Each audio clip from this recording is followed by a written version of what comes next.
मित्रों, नमस्कार। महात्मा गांधी को बापू और महात्मा की उपाधि कब और कैसे मिली, मैं आपको यही जानकारी देना चाहता हूँ। मित्रों, महात्मा का मतलब होता है महान आत्मा।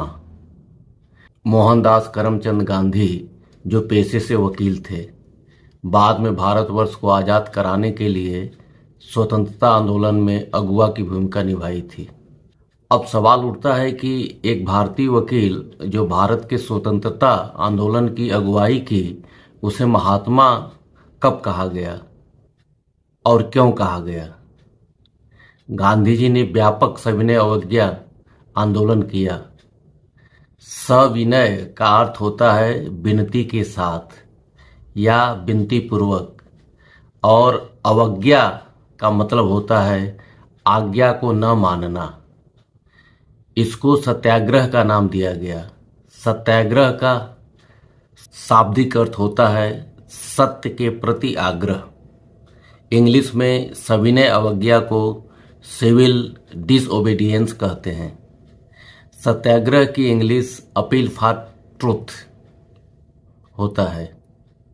गांधी जी ने अंग्रेज अफसरों के सामने सत्याग्रह की व्याख्या इस प्रकार की थी: यह ऐसा आंदोलन है जो पूरी तरह सच्चाई पर कायम है और हिंसा के उपायों के एवज में चलाया जा रहा है।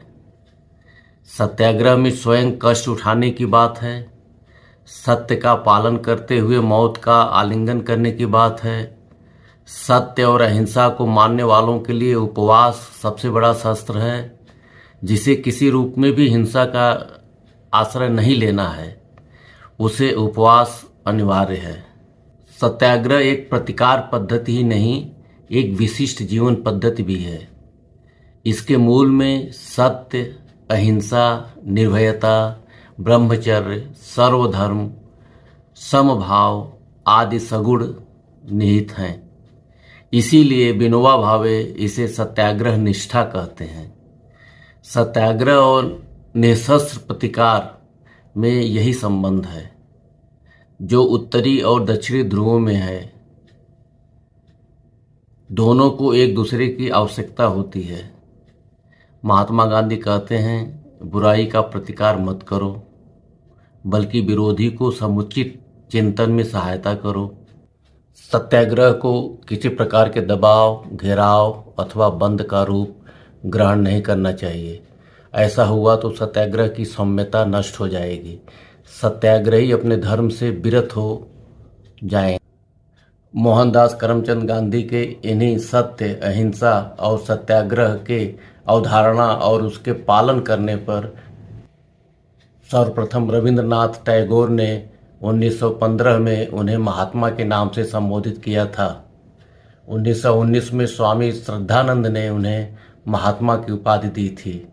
तदुपरांत मोहनदास करमचंद गांधी महात्मा गांधी कहलाने लगे। महात्मा गांधी को बापू यानी पिता कहकर भी संबोधित किया जाता है। महात्मा गांधी को सुभाष चंद्र बोस बापू कहकर संबोधित करते थे।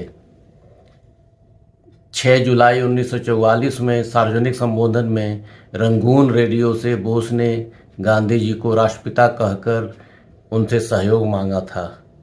तभी से महात्मा गांधी भारत राष्ट्र के राष्ट्रपिता भी कहलाने लगे।